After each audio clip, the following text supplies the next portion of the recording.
California, where the grass is greener, walking with the stars down on Old Sunset. California, where Good evening, Democrats. I'm Cynthia Halpin Brown. On Thursday night of the DNC, Ms. Melody McFadden heartfelt speech and reassurances of "I'm not giving up and I'll keep fighting" were inspirational. I'm so pleased she is here with us tonight. Pastor McFadden is a gun violence survivor, a United States Army veteran, and a gun owner. She holds a master's degree in counseling, and the work that she did in that area so strongly aligned with her faith, she became an ordained minister. She is a nationally recognized advocate and speaker, working to end senseless gun violence. She is a member of Moms Demand Action and Everytown for Gun Safety. In 2023, she was at the White House when President Biden signed a bipartisan gun safety bill into law. Please join me in welcoming Pastor McFadden to the stage.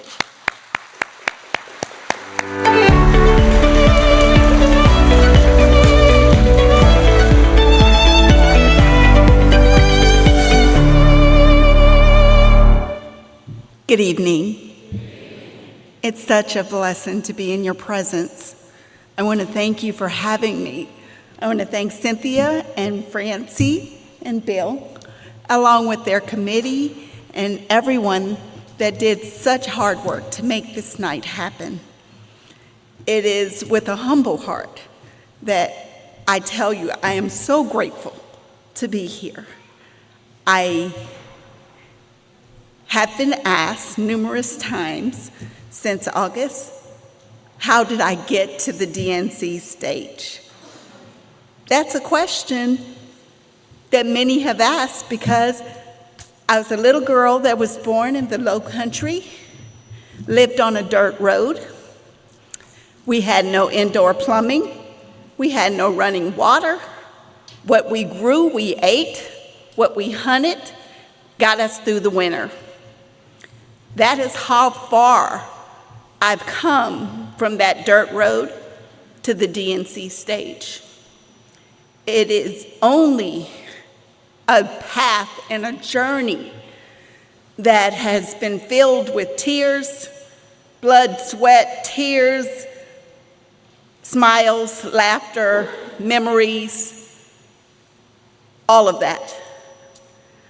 The reason why I was on that stage, and as someone said earlier, I wasn't there alone. I was there because of the people that you see on these posters. I was there because at 17 years old, I had just graduated from high school. June 4th, graduated from high school, was ready for my future, ready for my summer, ready to have a good time for the last summer at home. And then June 18th came, just 2 weeks. My mother was shot and killed in front of my little sisters. She had lived in domestic violence. She had been abused tremendously throughout those years.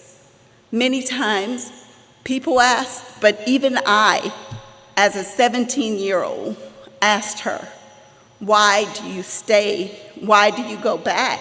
Why are you with him when he treats you that way?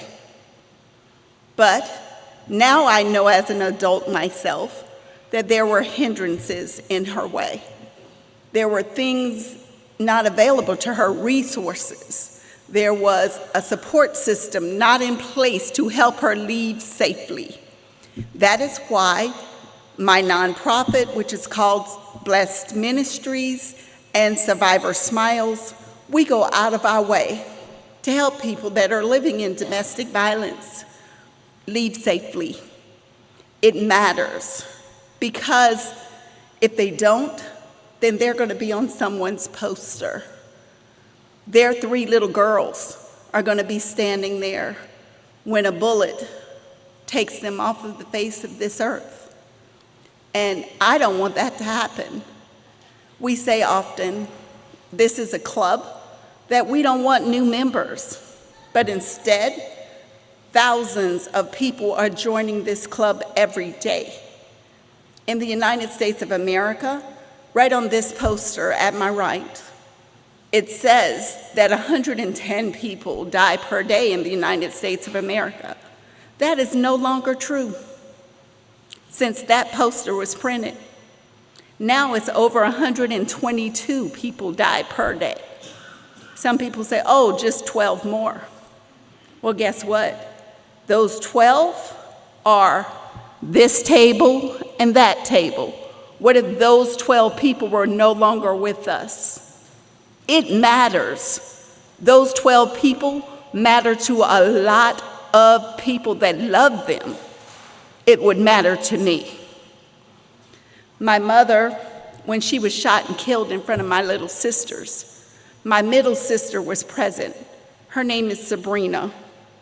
Sabrina had one child. She had one little girl, and that little girl was born after many boys in my family. We had, I think, 12 boys born in a row to different people. I had 4 sons.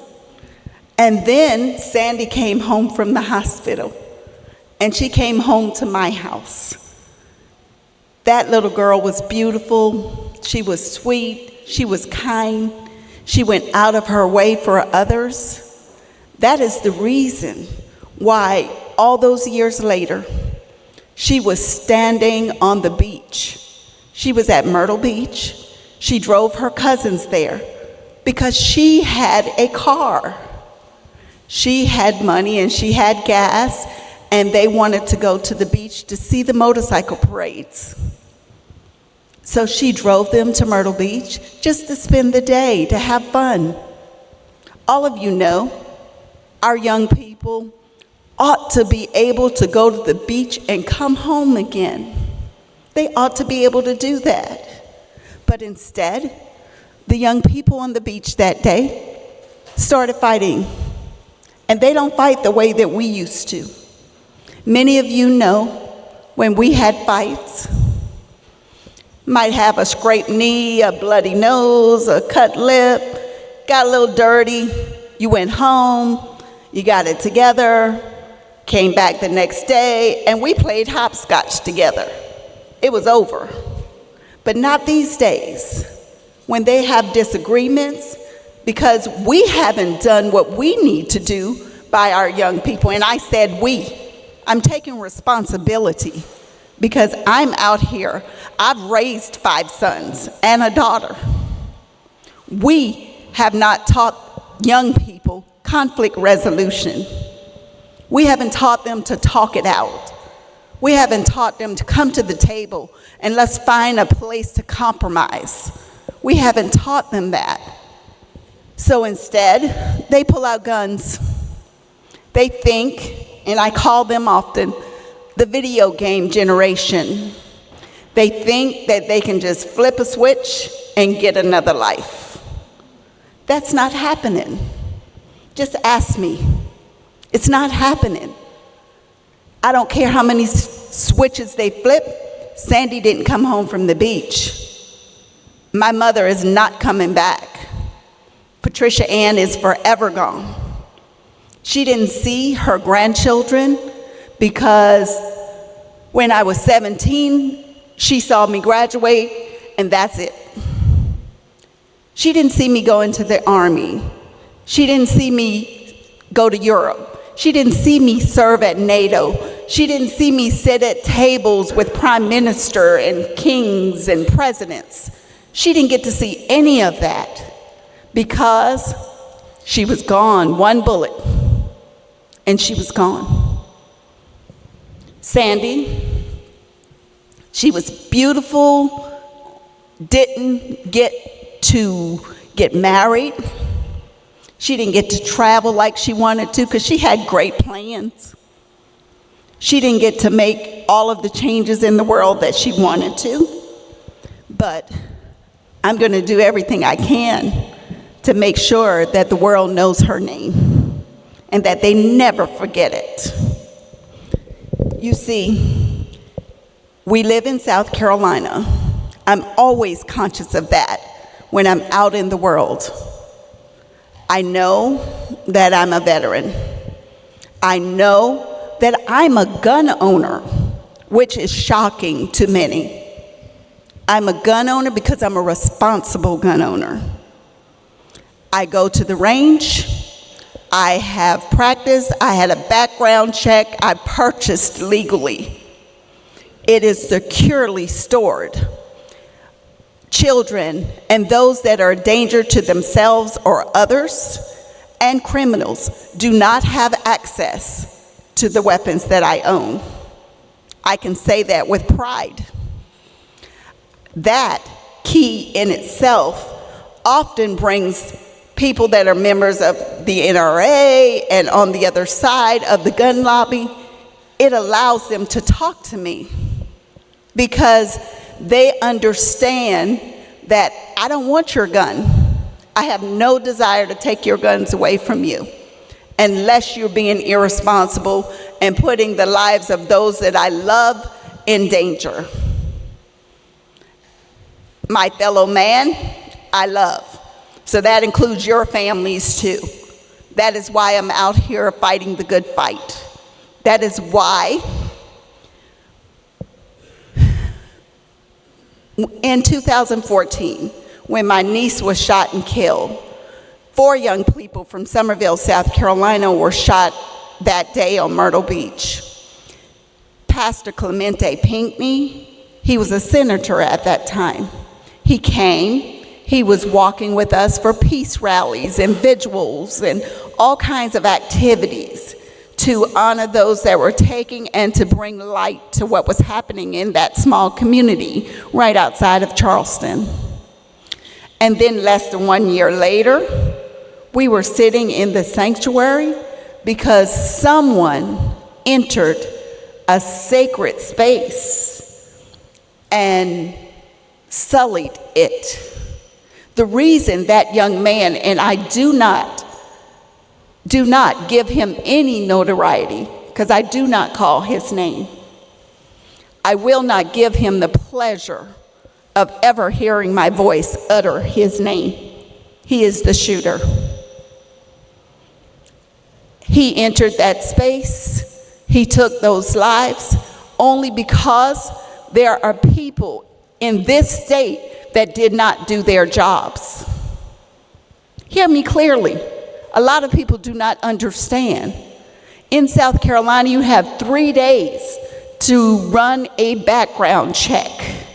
And at the end of those 3 days, if the background check is not back, the seller may sell the weapon. That shooter went to purchase a gun. His gun background check did not come back immediately. So he was told to come back in 3 days. In 3 days, the seller could have told him, I'm going to wait until the background check comes back. Instead, he made a sale, and he sold the shooter the gun. 2 days later, it came back. The background check returned. And when the background check returned, it said, do not sell this person a weapon. He is a danger to himself and others. Do not sell him a weapon. But it was too late. Now, because they sold him a weapon without waiting for the background check to complete, we have the Manual 9. Senator Clemente Pinckney, all of the other 8 people are now memories because South Carolina didn't do what it needed to do and make a longer time period for a background check. We have approached our legislative body numerous times. We asked for 30 days. They turned it down. We asked for 7 days. They turned it down. We asked for 5 days. They turned it down. What's it going to take to save lives? We're not asking you not to sell the weapon. We're asking you to do a background check to save lives. That is what we're asking. When there are 122 veterans dying every day, what is wrong with red flag laws? A red flag law does not take your weapon away from you. Instead, if your family member calls and says, my veteran is having a crisis, please remove the weapons from our home until this veteran receives care. Then, when that veteran receives care, those weapons are returned. What is wrong with that? To save the veterans' lives and to save the lives of others. That shouldn't be a problem. But instead, South Carolina has turned down red flag laws, the law, numerous times when it comes to their body. Instead, this past year, a law was passed that many people are not even aware of. It is called constitutional carry, an open carry. That means that you can walk around with your weapon where you please, unless it's posted otherwise. You have the right to walk with your weapon. You have the right not to receive additional training. You don't have to have the concealed weapon card if you choose not to, because South Carolina is now an open carry state. That in itself is a danger. How many lives are we going to lose before we stand up and do something? How many lives have to be pictured? How many lives have to have Christmas with empty chairs? Thanksgiving and her voice is missing. How many lives do we have to have taken before we stand up and take charge of our own state? Do you want to hear what they're saying about South Carolina? Let me tell you, because I'm always out there, all around the country speaking. South Carolina has weak gun laws and suffers one of the highest rates of gun homicides in the nation.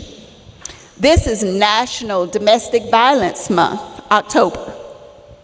And South Carolina has ranged from number 2 to number 10. It goes back and forth. We're in the top 10 with our small state for domestic violence homicides. What are we going to do? We can't keep turning our heads. More and more people are dying. It's up to all of us, to open our mouths, to say something, to do something. As long as we're quiet and expecting someone else to do it, more will happen. I came tonight, and this wasn't exactly what I had in mind to say, but we were having a conversation at my table, and I felt that it was needed because there were some things that people didn't have knowledge of. And I wanted to share with you that saving lives is detrimental, that we know what's going on. Our people that are running for office, we want to implore them. We want them to know that we want common sense gun laws. We want our families protected. That second card on this stand says, gun violence is the highest rate of teen homicide. Come on. Why? What are we going to do about that? Our children are dying, and it's up to us to do something about it. The young lady that was up here and said it's time to make our schools safer, it absolutely is time to make our schools safer. I have a 10-year-old granddaughter. She's one of 25. I have 25 grandchildren. That is why I fight the fight I fight. Because I want their world to be safer. I want their lives to be safer. My 10-year-old granddaughter, after I did some work at the White House and came home, and I brought them back some souvenirs. She came out and she brought me my iPad, and I thought she was in there looking at something, you know, that kids look at, YouTube and Blippy and all of that stuff. Instead, she had made a video on TikTok. Any person running for office, any person in office, any person that's teaching school, any person in government, any person in the Supreme Court, any person in any place of authority, I would implore you to look at that video. From the mouth of babes, a 10-year-old child said, "I don't understand why I should have to hide under my desk, trying to be quiet in the dark, waiting to see if it's a real shooter or a fake shooter. I'm scared anyway. Why are adults not making us safe? Why are you not doing your jobs?" That's what she said on the video. That's not my words, that's hers. Our kids are waiting for all of us to do something. That's what they're waiting for. I would ask everyone here to do something instead of just waiting for somebody else to do it.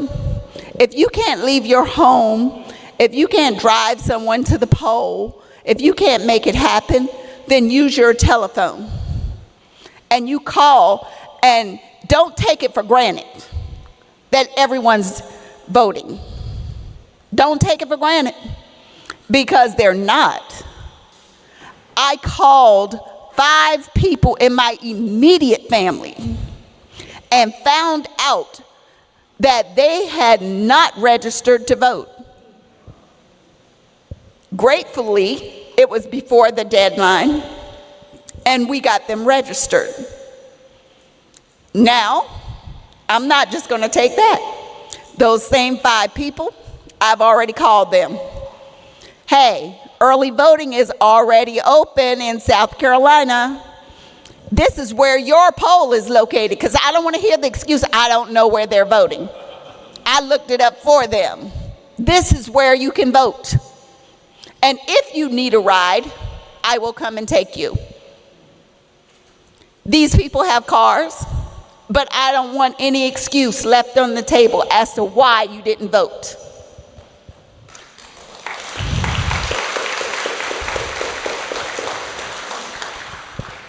On the top of this stand, there's a rally that happened in Washington, D.C., and I was the speaker at that rally, and it was called Don't Look Away. We had close to 100 children that were from preschool all the way to high school, and some that had just started college. They came to the rally, and they were wearing bulletproof vests. In the heat, they were wearing bulletproof vests.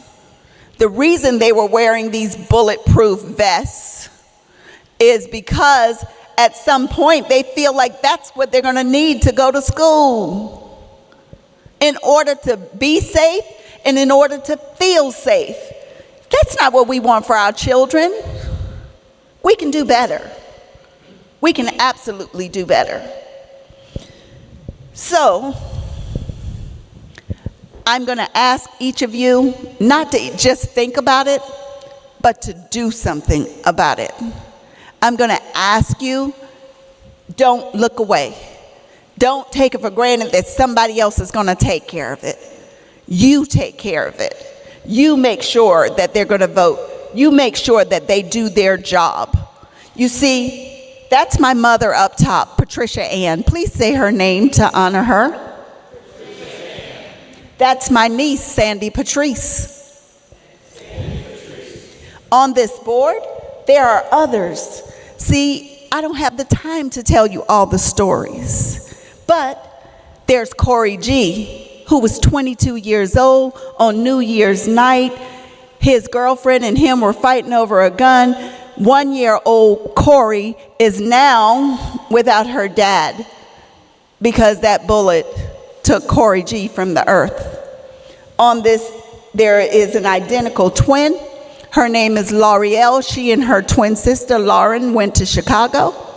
They were in a car together, got out at a convenience store, bullets started happening. L'Oreal laid her head on Lauren's shoulder as Lauren tried to drive them away, and she kept saying, "I love you, I love you, I love you." And she said, "Elle, what are you doing?" And she pulled her car over and realized that her sister had been shot in the back of the head. On this poster, there's Louis. He was 18 years old, his parents' only child. He got out of his car at an apartment complex in Greenville, South Carolina. He stepped out of the car, someone shot him in the chest and said, "Oops, I thought he was somebody else." On this poster, there is Joshua. Joshua was driving in his car down the street. Someone drove up beside him and shot into his window. A bullet went into his neck. He has 3 little girls that do not have their dad. I wish that was the only ones. Now, since this poster's been printed, there are 10 people in my family. I wish that was all. I just came back from Cincinnati. There was a young man. His name is Jackie. He's the 3rd generation of Jackies in his family, and we call him Jackie 3. He was selling water outside of the Chicago Bengals football stadium just to earn money, 16 years old. Someone wanted the water without paying, and he snatched it back, and the man walked off. Well, the young person walked off across the street, turned around, took out of a gun, and shot him. 16 years old, no longer here. I'm telling you these names, I'm telling you what's going on in the world to share my fire with you, to share my passion with you.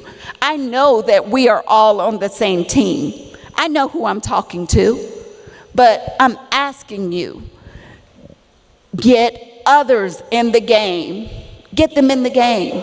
Help them know how important this is. This is life and death. This is the future of our families. This is the future of our children and the future of our country. On this poster that's on the stage that says Harris Waltz and Coach Waltz. Those are my actual signs that I held up at the DNC. The flags, after it was over, they were all over the floor. And I was what they considered a VIP. And I was constantly picking up flags, and people, "What are you doing?"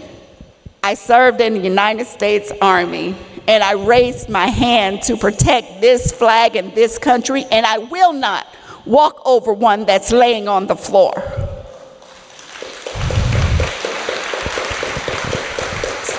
So that day, we picked up hundreds of flags, and I brought home a heap of them. I would like to leave one of those flags with the Greenwood DNC, Democratic Party, as my thanks for inviting me tonight to share my story and to honor my loved ones. I would also like to take one of them and give it to Miss Audrey, who's in the back of the room. That's your name, right? Yes. There's a reason. When I stepped out of my car, she came directly over and made me feel so welcome to be in your town and in your city. And she just immediately opened her heart to me and her arms. So because of that, I felt the love of being here. And I want to thank you all for this moment. I want to thank you for the time. I want to thank you for everything that you're doing out there, everyone that's running for office. I want to thank you for being brave enough to do it. I know the attack, and I know the attack is great. I'm not running for office, but I get attacked every single day. I know the death threats. I know everything that's happening to you. But I thank you for your bravery, and stay in the fight. Stay in the good fight. Everyone, thank you so much. Good night. Please keep fighting. Please help us. we're going to stay fighting until we win. We fight until we win. We fight until we win.